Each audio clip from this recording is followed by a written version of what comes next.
Bonjour à toutes et à tous, bienvenue pour cette deuxième vidéo du huitième cours. Dans cette vidéo, je vais vous parler d'optimisation de fonctions de deux variables.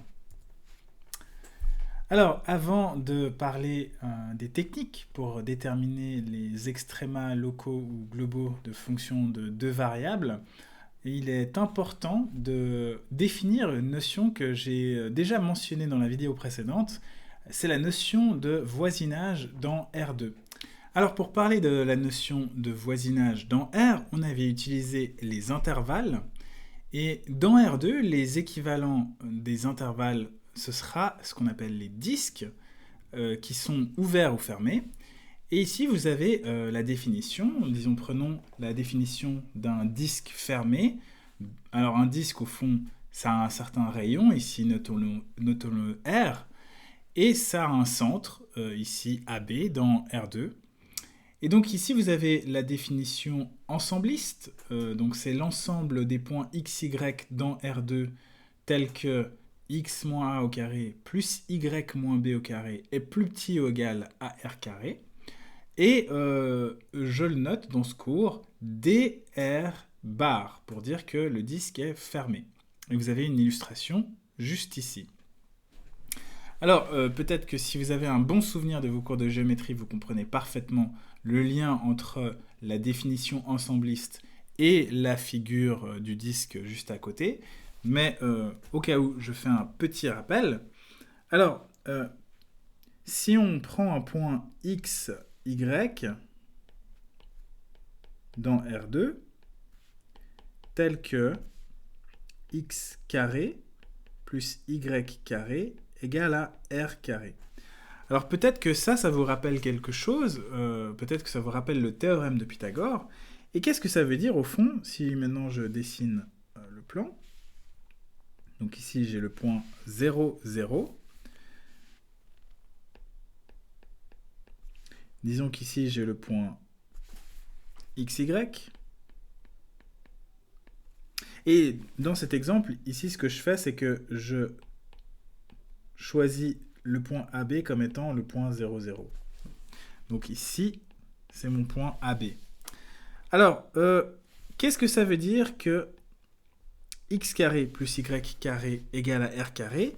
Eh bien, ça veut dire qu'au fond, la distance entre ces deux points, c'est r. Et quel est le lien avec le théorème de Pythagore? Eh bien, c'est qu'en fait, il y a un triangle rectangle que je peux dessiner ici, dont la longueur d'un des côtés, c'est la coordonnée x, et la longueur de l'autre côté, c'est la coordonnée y, et l'hypoténuse, c'est r, et c'est donc la longueur de ce segment, qui va correspondre à la distance entre le point xy et 0, 0. Alors maintenant, si je cherche à connaître tous les points qui sont à une distance r du point 0, 0, eh bien en fait, ça va correspondre à un cercle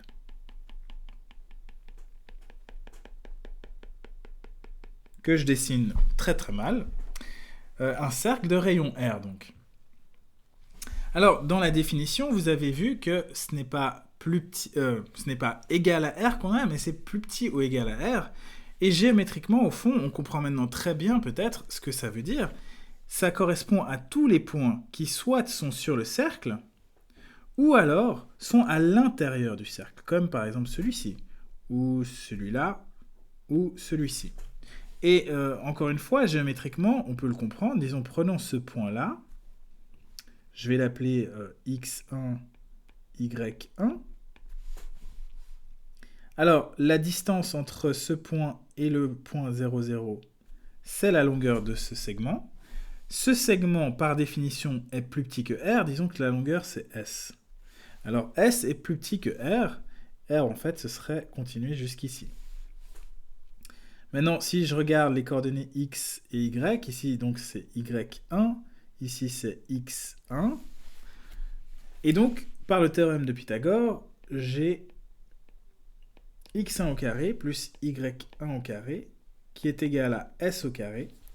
Mais je sais que s est strictement plus petit que r, donc s carré va être strictement plus petit que r carré. Donc la conséquence, c'est que ce point x1, y1, il vérifie cette inégalité. Et donc, le point de coordonnées x1, y1, il va appartenir au disque de rayon R. Alors, la différence principale entre un disque fermé et un disque ouvert, eh bien, c'est que pour le disque fermé, le cercle de rayon R est inclus dans l'ensemble, alors que pour le disque ouvert, eh bien, il ne fait pas partie de l'ensemble. Et ça, algébriquement, ça se traduit par le fait que pour le disque fermé, on a une inégalité qui n'est pas stricte, c'est plus petit ou égal à R. Le égal fait que le cercle de rayon R sera inclus dans l'ensemble, alors que pour le disque ouvert, eh bien, c'est une inégalité stricte, donc le cercle de rayon R ne fait pas partie de l'ensemble dr. Alors maintenant qu'on a défini la notion de disque, ouvert et fermé, on va pouvoir définir la notion de voisinage d'un point. En fait, pour la notion de voisinage, on n'a besoin que de la définition d'un disque ouvert. Donc, si je prends un point x0, y0 dans R2, eh bien, un voisinage de ce point, c'est par définition un disque ouvert dr tel que x0, y0 appartient à dr. Et donc, au fond, x0, y0, c'est un point de dr, mais ce n'est pas nécessairement son centre. Il suffit simplement que x0, y0 appartiennent à dr pour que dr soit un voisinage de ce point. Alors, bien sûr, la notion de voisinage est centrale pour la question de l'optimisation. Au fond, on veut définir la notion d'extrémum local, donc on va devoir parler de voisinage. Mais à l'aide de cette notion de voisinage, on peut aussi définir deux notions assez importantes, qui sont les notions d'intériorité et de bord d'un ensemble. Alors, qu'est-ce que c'est que l'intérieur d'un ensemble ? Donc, si je me donne un sous-ensemble de R2 que j'appelle A, et que je prends un point x0, y0, eh bien ce point x0, y0 est à l'intérieur de A. Si je peux trouver un voisinage de ce point, dr, tel que le voisinage est un sous-ensemble de A. Alors, ça peut paraître un petit peu tordu dit comme ça, mais vous avez l'illustration juste à côté. L'ensemble A, il est représenté par cette ellipse rouge. Et vous avez ce point noir qui correspond à x0, y0. Eh bien, visuellement, vous voyez que ce point est à l'intérieur de l'ensemble A, mais la définition qui permet de le certifier, disons, c'est le fait que vous avez cet ensemble bleu qui est un voisinage, un disque ouvert, qui est complètement contenu dans A et qui contient aussi le point x0, y0. Et donc, les points qui sont à l'intérieur de l'ensemble A, c'est un sous-ensemble de A qu'on note int A pour intérieur de A. C'est l'ensemble de tous les points intérieurs de A. Alors maintenant qu'on a défini l'intérieur d'un ensemble, on peut définir aisément le bord d'un ensemble.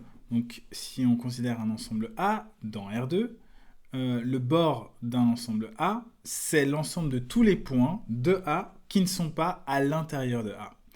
Et donc ici vous avez la représentation de ce qu'est le bord de A, eh bien ce sera les points qui sont sur l'ellipse. Alors maintenant qu'on a défini la notion de voisinage, eh bien c'est plus très dur de définir ce que seront les extrémas locaux ou globaux d'une fonction de deux variables.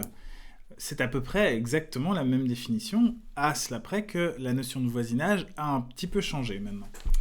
Donc, si on a une fonction f dont le domaine de départ est A, contenu dans R2 et le domaine d'arrivée est B contenu dans R, donc au fond une fonction de deux variables, et qu'on considère un point x0, y0 dans le domaine, A donc, alors on dit que f admet un maximum global en x0, y0 si l'évaluation de f en x0, y0 est plus grande que n'importe quelle autre évaluation de f dans le domaine de départ.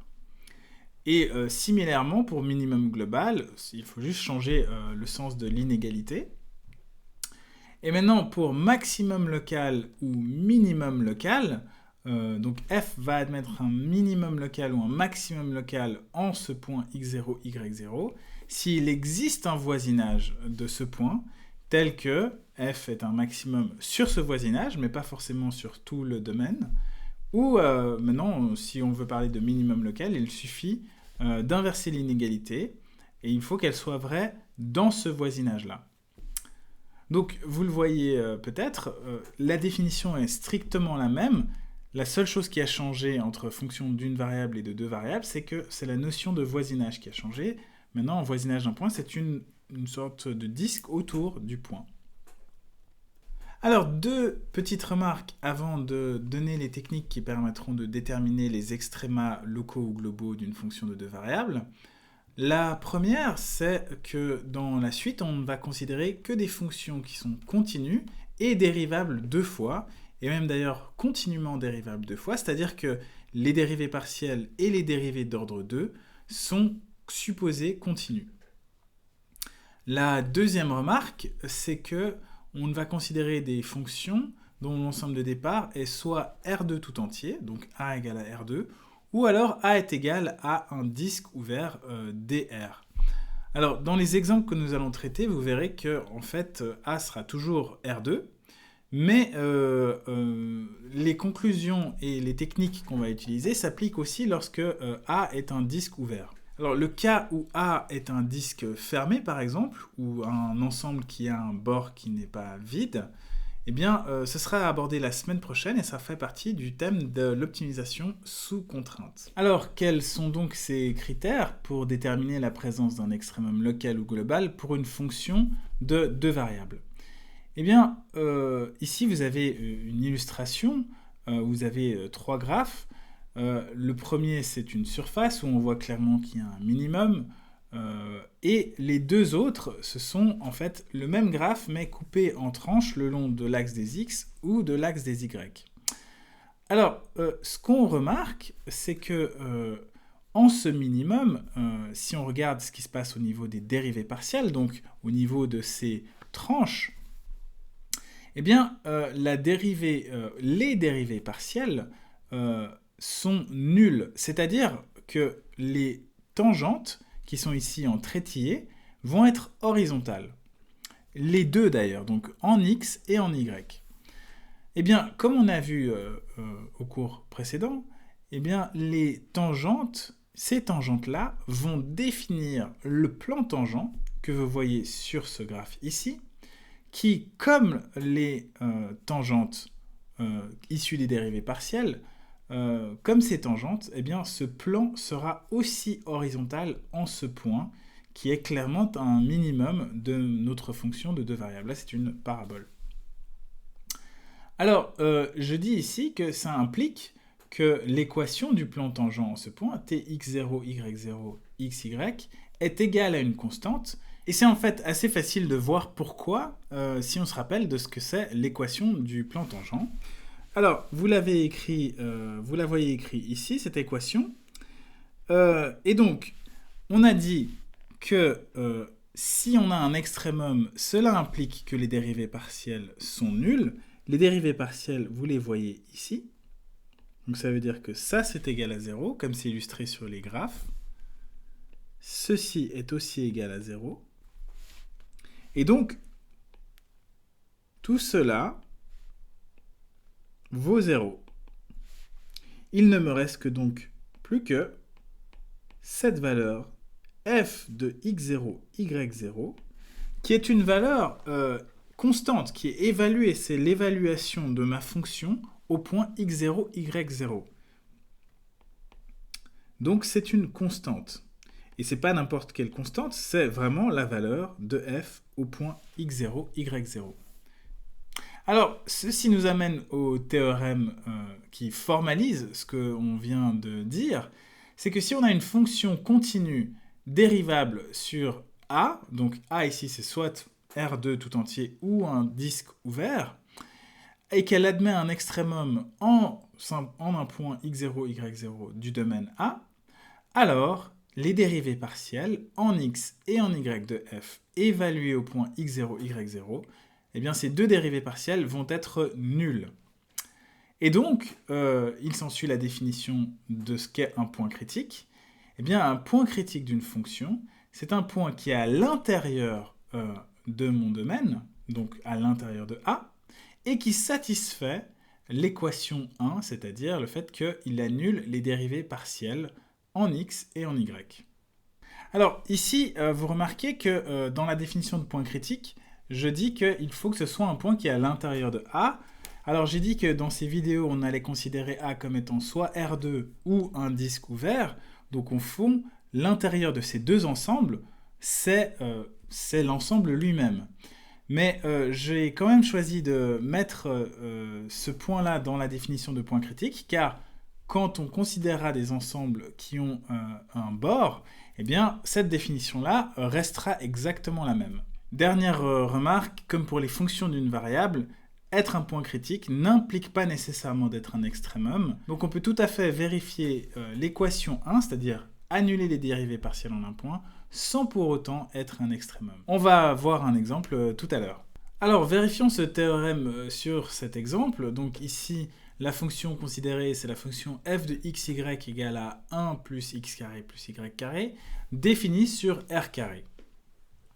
Alors, la première chose que je dis, c'est qu'il est assez facile de démontrer, même, plus que deviner, que f admet un minimum global en x0, y0 égale à 0, 0. Alors, ça se voit sur le graphe, mais on peut aussi le montrer algébriquement de la façon suivante. Donc, f de xy, c'est 1 plus x carré plus y carré. Alors ici, x carré plus y carré, c'est nécessairement plus grand ou égal à 0. Peu importe la valeur de x ou de y. Et donc, f de xy, c'est nécessairement plus grand ou égal à 1.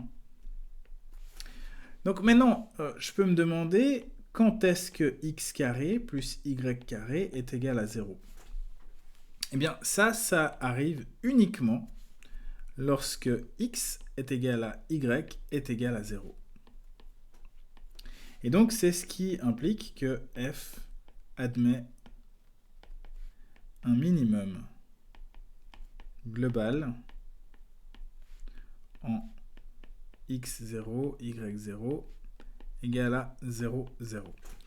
Voilà, donc c'était pas très dur de démontrer que f admet un minimum global en 0, 0. Mais ce que je veux illustrer ici, c'est que si le théorème est correct, normalement, les dérivées partielles en 0, 0 devraient être nulles. Et c'est en fait ce qu'on voit ici dans le calcul en dessous. Donc d'abord, je calcule les dérivées partielles. La dérivée partielle de f en x, c'est 2x. La dérivée partielle de f en y, c'est 2y. Et donc en dessous, là, quand j'évalue ces dérivées partielles en 0, 0, j'ai 0 pour la première dérivée partielle et 0 pour la deuxième dérivée partielle. Ce qui confirme que lorsque j'ai un extrémum local ou global, eh bien les dérivées partielles s'annulent, comme c'est le cas ici. Alors le deuxième exemple, c'est un exemple pour démontrer qu'un point critique n'est pas forcément un extrémum local ou global d'une fonction. Et ici, la fonction qu'on considère, c'est une fonction qui est quasiment la même que celle qu'on a considérée avant. C'est donc f de xy égale à 1 plus x carré moins y carré au lieu de plus avant. Et cette fonction est donc définie sur r carré tout entier. Alors, cette fonction, on parvient à montrer que le point x0, y0 égale à 0, 0 est un point critique. Alors, bien sûr, c'est un point critique d'une part parce que ce point est à l'intérieur de R2, mais surtout, les dérivées partielles s'annulent en ce point. Alors ici, j'ai directement écrit l'évaluation des dérivées partielles en ce point qui sont nulles, mais peut-être je vous fais rapidement le calcul des dérivées partielles, mais j'espère que à partir de maintenant, ça commence à rentrer et que ce que je suis en train d'écrire là vous semble très simple. Ceci me donne 2x et la dérivée partielle en y.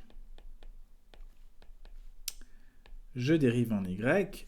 Tous les termes constants ou en x vont s'annuler.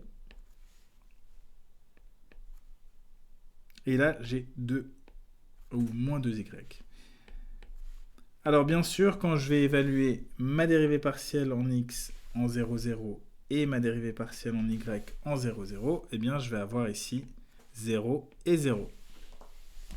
Donc le point 0, 0 est un point critique de ma fonction, mais en fait, si on regarde le graphe de cette fonction, c'est le graphe que vous avez ici sur la gauche, et en 0, 0, vous voyez que j'ai mis un plan qui est le plan tangent en ce point-là, qui est horizontal, donc qui montre bien que le point est un point critique. Par contre, c'est clairement ni un minimum ni un maximum. Au fond, vous voyez que c'est un point sel. C'est ce qu'on appelle un point sel. Et ça veut dire ce que ça veut dire, c'est qu'autour de ce point, bien la surface ressemble à une selle de cheval.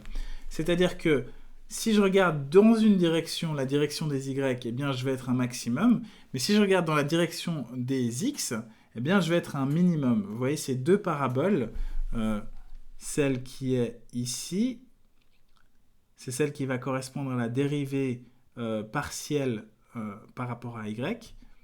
Ici, mon point va être un maximum par rapport à cet axe, ou par rapport à cette courbe plutôt, alors que par rapport à cette courbe qui va correspondre à ce que je dois faire pour avoir ma dérivée partielle en x, je vais être un minimum. Donc je ne suis ni un minimum ni un maximum au fond en termes de la fonction globalement, et donc au fond je suis un point sel, où ce point est un point sel plutôt.